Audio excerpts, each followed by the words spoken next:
दिल्ली सरकार ने गेहूं की एमएसपी पर खरीदारी के लिए रोड मैप तैयार किया है। बाकायदा नरेला और नजफगढ़ मंडी में एफसीआई के क्रय केंद्रों पर गेहूं की खरीद होगी।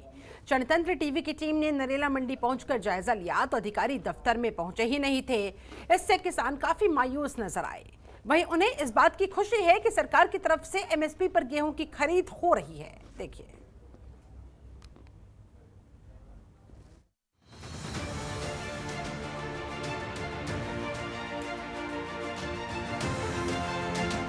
दिल्ली सरकार के कृषि मंत्री गोपाल राय ने एमएसपी रेट पर गेहूं की फसल खरीदने और बेचने को लेकर दिशा निर्देश जारी किया।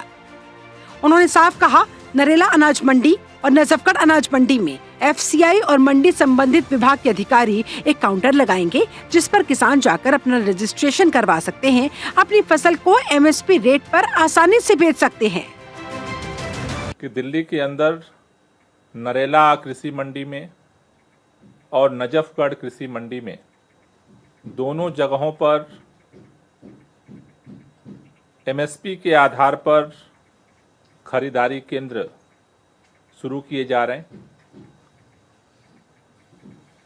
ये जो खरीदारी केंद्र हैं, इन दोनों जगहों पर रजिस्ट्रेशन और उनके कागजों के वेरिफिकेशन का काम किया जाएगा।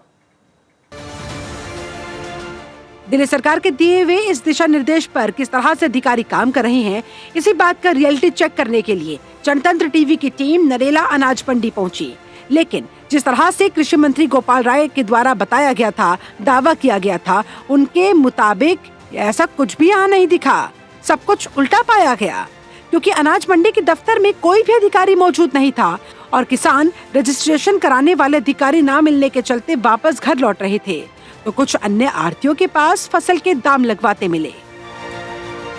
दिल्ली सरकार के मंत्री गोपाल राय ने प्रेस कॉन्फ्रेंस कर एक जानकारी दी, जो किसान है वो एमएसपी रेट पर अपनी फसल आसानी से खरीद और बेच सकते हैं। आपको बता दें, मैं नरेला मंडी में मौजूद हूँ और ये नरेला मंडी का जो हेड ऑफिस है, यहाँ पर आप देख सकते हैं। इस ऑफिस को अभी करीब 11 से 11:30 का समय हो चुका है, लेकिन अभी तक यहाँ पर कोई भी अधिकारी नहीं पहुँचा है। बताया जा रहा था कि एफसीआई के अधिकारी भी यहाँ पर पहुँचेंगे और एक रजिस्ट्रेशन यहाँ पर किसानों के आईडी प्रूफ लेकर होगा, जिसमें गिरदावरी भी शामिल होगी और उस आईडी प्रूफ के बाद में किसानों को एक टोकन दिया जाएगा और फिर उनको बाद में सूचित किया जाएगा कि उनकी फसल किस समय पर और कहाँ बेची जाएगी। फिलहाल मैं आपको बता दूं, जिस तरीके से दिल्ली सरकार किसानों के हित के लिए एमएसपी रेट को लेकर सोच रही है, कहीं ना कहीं यहाँ पर जो अधिकारी हैं उनकी लापरवाही देखने को मिल रही है। नरेला अनाज मंडी में 12 बजे तक कोई भी अधिकारी नहीं पहुंचा, जिसके चलते किसान परेशान नजर आए।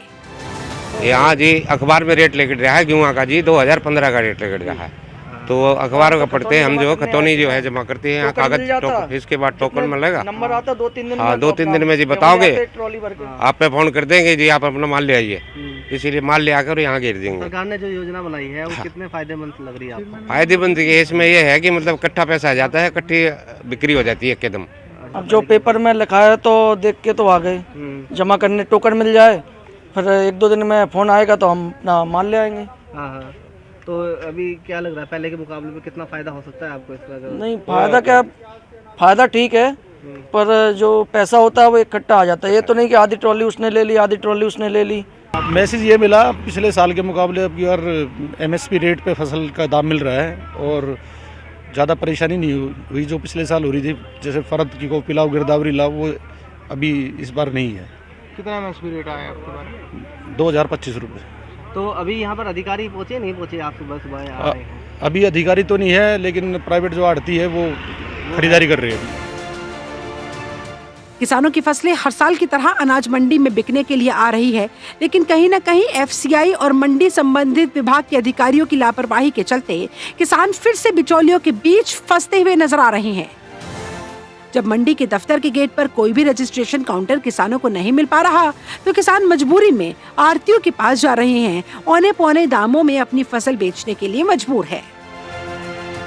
रेट यहाँ बढ़िया मिल रहा है जी, यहाँ 40-50 का रेट है, बढ़िया बिक रहा है। 20-25 का रेट है, बहुत बढ़िया माल बिक रहा है। ऐसी बात नहीं, आधा माल 10 बजे पहले बिक जाता है। अरे सरकार ने भी एमएसपी रेट रखा हुआ है और यहाँ बता रहे हैं एफसीआई के अधिकारी डायरेक्ट खरीदेंगे उसको। नहीं, यहाँ बिकेगा नहीं।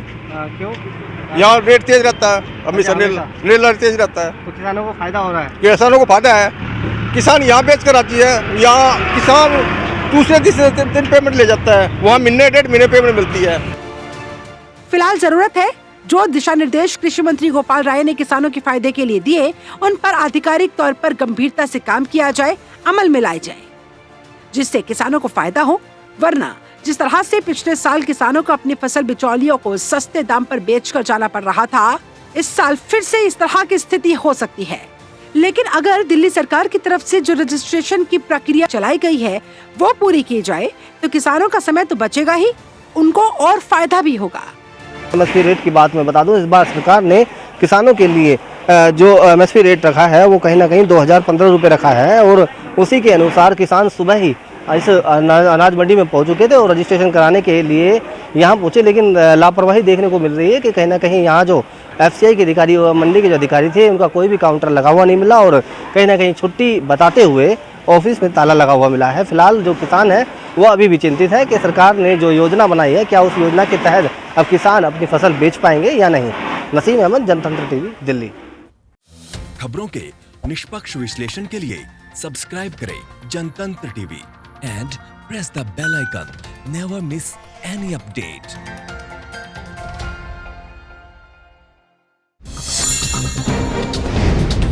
डाउनलोड कीजिए जनतंत्र टीवी ऐप को, जो कि अवेलेबल है गूगल प्ले और ऐप स्टोर पर। अधिक जानकारी के लिए अभी डाउनलोड करें।